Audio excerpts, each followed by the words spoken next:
Assalamualaikum warahmatullahi wabarakatuh. Hai teman-teman. Kenalin, aku Devianti, NIM 4111419020, jurusan Matematika, Fakultas Matematika dan Ilmu Pengetahuan Alam, Universitas Negeri Semarang. Di sini aku ingin menjelaskan sedikit tentang pemanfaatan teknologi digital dan pengaplikasiannya. Mohon disimak. Sebelumnya aku ingin jelasin dulu nih apa itu teknologi digital. Jadi, teknologi digital itu teknologi yang sistem operasinya secara otomatis dengan menggunakan sistem komputerisasi. Sekarang ini manusia tidak ada yang bisa lepas dari teknologi loh. Kenapa? Karena teknologi itu memudahkan kita dalam melakukan suatu kegiatan. Di era globalisasi yang sekarang ini, teknologi itu sangat pesat. Dan dampaknya itu bisa membuat ketertinggalan masyarakat yang tidak dapat beradaptasi. Makanya kita harus beradaptasi. Kita harus melek teknologi. Nah, untuk masyarakat yang tidak dapat beradaptasi tadi itu berdampak di era disrupsi loh.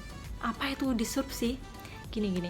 Disrupsi itu adalah sebuah inovasi yang menggantikan seluruh sistem yang lama ke suatu sistem yang baru. Nah, ini itu berpotensi menggantikan teknologi yang lama seperti teknologi bentuk fisik ke teknologi yang baru, yaitu teknologi digital. Gunanya untuk apa sih? Jadi gunanya itu untuk membuat suatu inovasi yang baru, yang lebih efisien, serta lebih bermanfaat loh. Nah, dampak positif dari teknologi itu ada banyak banget. Yang pertama itu meningkatkan intensitas komunikasi. Contohnya itu internet. Jadi kita bisa berkomunikasi melalui internet. Yang kedua, sebagai media pertukaran data. Adanya email atau aplikasi chat lainnya itu memudahkan kita dalam berkomunikasi atau bertukar data. Yang ketiga, mempermudah dalam memperoleh informasi. Karena sekarang internet itu sangat luas. Jadi kita tuh bisa memperoleh informasi yang banyak dari internet itu. Kalau dulu itu sebelum ada teknologi digital, memperoleh informasi itu harus menunggu berhari-hari, harus dari koran, harus menunggu koran datang setiap harinya. Seperti itu. Kalau sekarang kita tinggal ketik aja di internet itu kita mau cari apa yang ingin kita tahu, langsung keluar. Yang keempat, sebagai sarana bertransaksi bisnis. Sekarang banyak banget penjual atau pembeli yang ingin melakukan suatu transaksi jual beli itu melalui online. Contohnya ya, bisa berjualan di Shopee, Tokopedia, Bukalapak, dan lain-lain. Selain dampak positifnya, jelas ada dampak negatifnya. Yang pertama, teknologi digital itu yang semakin canggih sekarang bisa membuat kita kecanduan. Lebih tepatnya anak-anak kecil yang sedang bermain game online. Dia jadi sering kecanduan game online atau buka aplikasi TikTok, Instagram, atau sosial media lainnya dan bermalas-malasan. Yang kedua, bisa menambah ide kejahatan loh. Contohnya, banyak tuh sekarang di sosial media yang menjual semua peralatan atau benda-benda yang ilegal. Dia menjual barang yang palsu dengan alibi bahwa barangnya murah. Karena sekarang orang itu pasti cari yang murah, jadi kalau ada yang murah dikit itu langsung apa ini? Kayak gitu. Yang ketiga, meningkatnya jumlah pengangguran.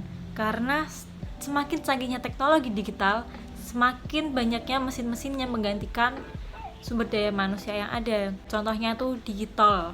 Dulu itu kalau mau masuk gerbang tol itu pasti bayarnya itu ke orang yang jaga kan, orang yang jaga. Kalau sekarang tinggal menempelkan kartu, namanya kartu e-tol.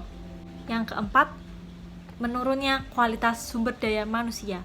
Contohnya apa nih? Nih, kalau anak-anak yang suka belajar yang belum adanya teknologi digital seperti sekarang ini, mereka belajar bener-bener fokus. Kalau sekarang tuh belajar, ada notif sedikit langsung dilihat, ada apa dikit lihat, bikin anak-anak sekarang tuh malas belajar, sering begadang dan lain sebagainya. Nah, di sini aku mau kasih contoh-contoh teknologi digital yang ada ya. Yang pertama itu penggunaan Google Maps. Google Maps itu seperti kita kalau mau ke suatu tempat, tinggal aja ketik kita mau kemana, dari mana mau kemana, bakal dikasih rute tercepat, terlambat, dan kita bakal dikasih tahu daerah mana yang macet, daerah mana yang lancar, serta daerah mana yang padat. Seperti itu. Yang kedua itu cashless, seperti e-tol, e-money, dan lain sebagainya. Sekarang aja masuk parkiran itu, mayoritas parkiran ya, itu sudah cashless loh, jadi pakai kartu tinggal tempelin aja, pakai sensor seperti itu. Terus ada juga e-tilang. Jadi e-tilang tuh apa? Kalau di lampu lalu lintas yang biasanya ada gardunya itu, gardu polisi, sekarang tuh kebanyakan udah dipasang kamera, jadi tinggal aja kalau waktu pembayaran dilihat, oh berapa banyak tilang yang kita dapat, seperti itu, walaupun masih ada polisi yang berjaga. Selanjutnya ada pembelajaran online. Seperti sekarang ini, semasa pandemi, pembelajaran online tuh udah prioritas banget. Jadi kita udah sampai nyaman mungkin ya karena pembelajaran online. Contohnya itu pakai Google Meeting, pakai Zoom As, pakai WhatsApp Group, seperti itu. Atau pakai e-learning. Jadi itu adalah website suatu universitas atau suatu sekolahan yang menyediakan khusus untuk murid-muridnya. Selain itu juga ada pembelian atau penjualan online. Contohnya itu seperti Shopee, seperti Bukalapak, Tokopedia, dan lain-lainnya. Jadi sekarang kalau mau pesan online atau kita pengen sesuatu online, kita ribet, malas keluar, kita tinggal beli aja pakai online itu. Nah, di sini aku juga udah bikin pengaplikasiannya, contoh-contoh teknologi digital yang sudah aku sebutin tadi. Silahkan ditonton.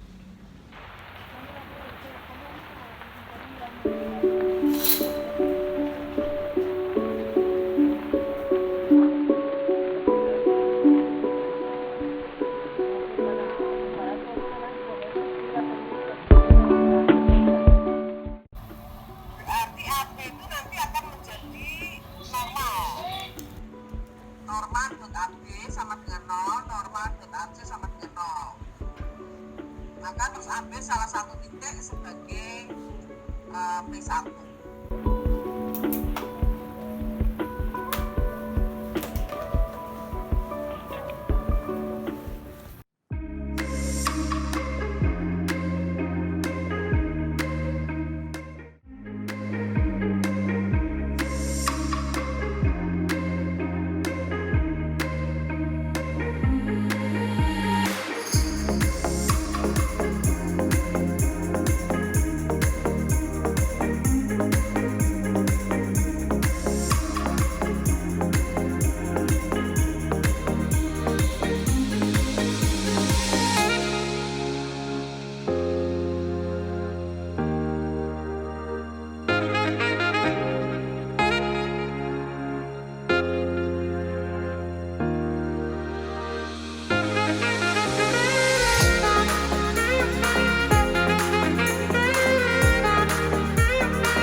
Ini mau kemana, Dev?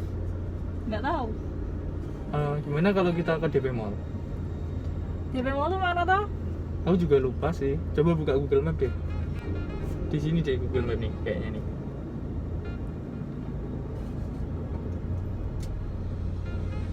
DP Mall. Oke. Oke, kita berangkat ya. Jangan lupa GPS-nya, soalnya aku takut nyasar.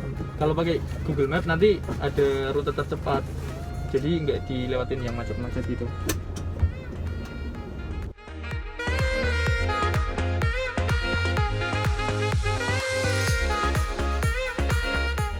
Terus sejauh 1,5 kilometer.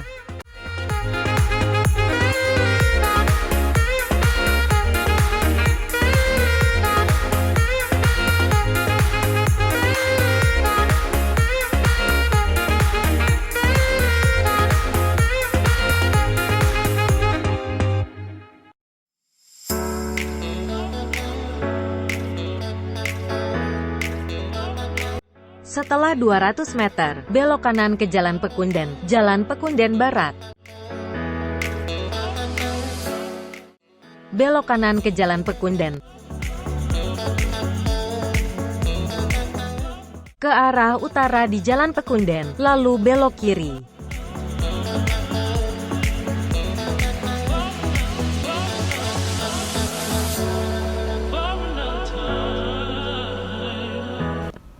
Oh iya teman-teman, sekarang mayoritas parkiran itu udah cashless loh. Silakan masuk. Jadi pakainya itu bisa pakai e-money atau e-tol yang udah support ya.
Saat pembayaran, kalian gunakan kartu yang sama saat masuk tadi ya. Silakan tempel kartu uang elektronik Anda. Silakan tempel kartu. Selamat jalan dan terima kasih. Sekian video tentang penjelasan pemanfaatan teknologi digital dan pengaplikasiannya.